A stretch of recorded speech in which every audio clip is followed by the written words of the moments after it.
Oh my goodness, Chris Brown is losing it again. Can you believe it? He just can't handle the fact that Karrueche has officially moved on, and not just with anybody, but with Deion Prime Time Sanders. The drama is real. Ever since those pics of Karrueche and Deion looking all cozy popped up, the streets have been talking, and let's just say Chris is not taking it well. So, word on the block is Karrueche, Tran, and Deion Sanders got the blogs on fire after blogger Deux Moi spilled that they were spotted holding hands at Nick and Steph's restaurant. Now, for those who might not know, Karrueche is that girl, an Emmy-winning actress, model, and TV host. We do right? Yes, I believe. Think we have to? Well, I get one and then everyone else has to order theirs. She's best known for playing Vivian Johnson on The Bay, which even won her a Daytime Emmy for Outstanding Lead Actress. And as for Deion Sanders, well, he's not just any former football player. He's a whole legend and the current head coach of the Colorado Buffaloes. Back in his playing days, he was a star cornerback for the Florida State Seminoles. According to Media Takeout, these two were introduced by Deion's co-host, Rosie Diaz, who also happens to be tight with Karrueche. Neither of them has said a word about the dating rumors yet, but folks are convinced it's more than just a friendship. And whoa, let's talk about that age gap. Karrueche is 36 and Deion is 57. That's over 20 years. A lot of people feel some type of way about it. And to make things even spicier, some fans think Deion isn't exactly the best relationship guy. I mean, he's got 5 kids by 2 different women and neither of those relationships worked out. But the real tea? Chris Brown is out here spiraling over this. Allegedly, he's losing his mind because he finally realized he fumbled a good one and there's no getting her back. Mind you, he and Karrueche broke up almost a decade ago because he couldn't keep it in his pants. He kept embarrassing her, playing in her face and just making her look crazy. And now the tables have turned and he's the one stuck in his feelings. Other artists even use Karrueche's name to poke at him because they know it gets under his skin. Remember that little rap beef Chris and Quavo had last year? Chris fired first on his song Freak from his 11:11 album, rapping, "My old B ain't gonna make us equal sipping that 1942 cause I don't do no Quavo." He was clearly salty about Quavo and Karrueche linking up, and it was obvious he was still pressed. But Quavo wasn't about to let that slide. He clapped back hard on his diss track, Tender, dragging Chris for his past and basically calling him a cokehead. He even bragged about Karrueche moving on, rapping, "You did the B wrong, now the B gone, she posted with a thug, call the B phone, she won't come home, don't beat her up, it must be the coke, need to cross out your plug." That was brutal, and let's be real, Quavo didn't lie. Around the time Karrueche and Chris finally called it quits for good, there were heavy rumors about Chris putting his hands on her, on top of all the other nonsense he put her through. For some background, Karrueche and Chris first got together in 2011 after meeting at one of her styling gigs. They had already been friends for a minute, but they kept their relationship low-key at first since Chris was still in the middle of cleaning up his 2009 scandal with Rihanna. Yeah, that one, when he put hands on her and left her bruised up. Anyway, by March of that year, Karrueche was officially on his arm at every event, standing by his side while he pushed his album FAME. Everything was cool between Chris and Karrueche until 2012. Then Rihanna popped back into the picture and things got messy real quick. In February, they dropped some spicy remixes. Rihanna hopped on Chris's Turn Up the Music, and he returned the favor on her Birthday Cake remix. But the real tea was that Chris was spotted at Rihanna's 24th birthday party that same month, and folks started speculating that they were rekindling their old flame. Then the drama really kicked off. Rihanna and Karrueche found themselves in a Twitter back and forth, with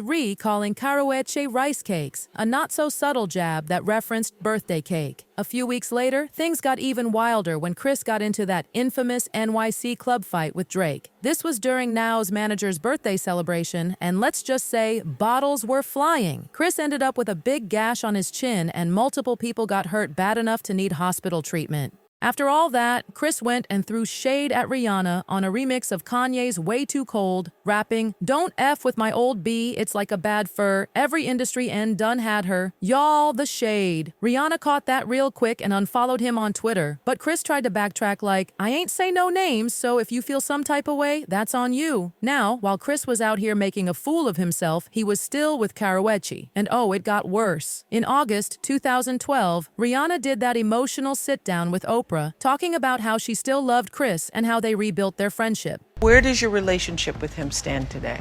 You know, you can't believe what you read. What do you want the world to know about your relationship with him? We've been working on our friendship again, and now we're very, very close friends. We built a trust again, and that's it. Like, we love each other, and we probably always will. And that's not anything that we're gonna try to change. It's not something you could shut off if you've ever been in love. But at this point, Karrueche was seeing the writing on the wall. She even tweeted, "If you don't have trust, you don't have anything." It's pretty gangster, right? Yeah, here, you try it. Okay. Sometimes I eat my feelings and I blame it on my therapist. Then the moment that sealed the deal, Chris kissed Rihanna on live TV at the 2012 MTV VMAs in front of everybody. Mind you, he was still with Karrueche. A month later, Rihanna was publicly supporting him on Twitter, even calling him baby when he went to court for failing a drug test. From then on, Chris and Rihanna were everywhere together, looking real cozy, while Karrueche was left looking like a clown. And as if that wasn't humiliating enough, Chris was the one who ended things with Karrueche. He hit her with that, "I love you, but I don't want to see you hurt over my friendship with Rihanna" speech. But let's be real. He wasn't trying to take Rihanna seriously either. By 2013, he and Rihanna were done. And guess what? Within a month, Chris and Karrueche were back together and living under the same roof. It was a disaster waiting to happen, and sure enough, it all came crashing down when Chris went to rehab and ended up hooking up with a staff member. That little stunt got him thrown back in jail, and Karrueche finally left him. But plot twist, she couldn't stay away. By July 2014, she was back supporting him in court, and later that year, she even got real emotional about the whole love triangle mess during her sit-down with Keke Palmer. Later that year, Karrueche and Chris Brown got back together, even rocking matching Halloween costumes in October. But by November, Chris was already making a scene. Be good.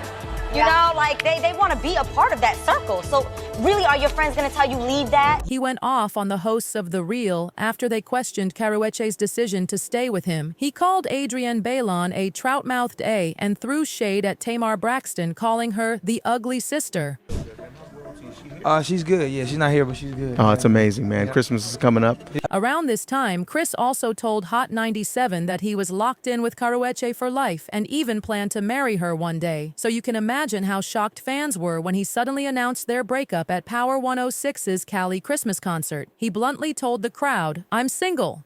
Fans were confused. Wasn't she just the love of his life? So what happened? Well, Chris later claimed on Instagram that he broke things off because Karrueche wasn't loyal to him while he was locked up. He said, "I was locked up for damn near 4 months and only got one visit from you while you were out hosting parties, taking secret trips to Toronto, and going on dates with Drake." Of course, both Drake and Karrueche denied this, but people quickly pointed out the hypocrisy. Chris had done the same thing to Karrueche with Rihanna, and now he couldn't handle a taste of his own medicine. Despite all the drama, Karrueche and Chris got back together again. But little did she know, she was about to experience the most heartbreaking and embarrassing moment of her life. Chris announced on Instagram that he had a daughter, Royalty, with model Nia Guzman. And guess what? Karrueche found out the same way the rest of us did. On Instagram, that was the final straw. She ended things for good, tweeting, "Listen, one can only take so much. Best of luck to Chris and his family. No baby drama for me." Karrueche moved on, focused on her career, and casually dated, but Chris, he couldn't let go. Every time she was spotted with a new man, he would start drama. In 2015, he told Ryan Seacrest he was accepting his mistakes and taking responsibility, but that didn't last long. He started attacking Karrueche for speaking about their relationship in interviews, and she clapped back. "I'm not speaking on you or bashing you like I easily could. Don't be mad at me because our relationship ended due to your lack of loyalty. You know what's weak? You forcing yourself into my car, my broken window, blowing up my phone and trying to shower me with gifts. Man the F up and change the bull in your life, like I've told you several times." Chris then tried to play it cool, responding, "I'm eternally thankful for you being in part of my life. I've learned so much from you. I wish you nothing but happiness." Yeah, that didn't last. Chris started stalking Karrueche, demanding she return the diamond rings he had gifted her. When she refused, he allegedly started threatening her, saying he'd make her life hell and even harm her and her loved ones. In 2015, Karrueche filed for a restraining order, telling the court that Chris had threatened to kill her if he couldn't have her. She also revealed that years prior, he had punched her in the stomach twice and pushed her down the stairs. Fast forward to 2023, and Chris was still lurking. The moment the 5-year restraining order expired, he was right back in her comments liking her pictures. When Karrueche posted stunning photos from a gold party, Chris was right there, thirsting after her. And let's not forget that petty stunt he pulled during his beef with Quavo, which we covered earlier. Oh, and get this, Chris even made a song called Residuals, which fans believe is about Karrueche. Every time he performs it, he wears or ties a red bandana to the mic, something fans think is a nod to the welcome home from jail party Karrueche threw for him in 2014, where she blindfolded him with a red bandana. Now, people are saying Chris might have another meltdown over Karrueche's new man. So far, people are side-eyeing this relationship and saying that it shouldn't be a thing. People online are writing stuff like, "This level of foolish desperation is absolutely absurd. Coach Prime knows better. Sir, hell, she's his daughter's age. No, sir." And another person said, "Deion, please leave them little girls alone. Don't look stupid like the rest of these old men." But what do y'all think about this relationship? Also, is Chris doing too much? Drop your thoughts below and make sure to check out this next video.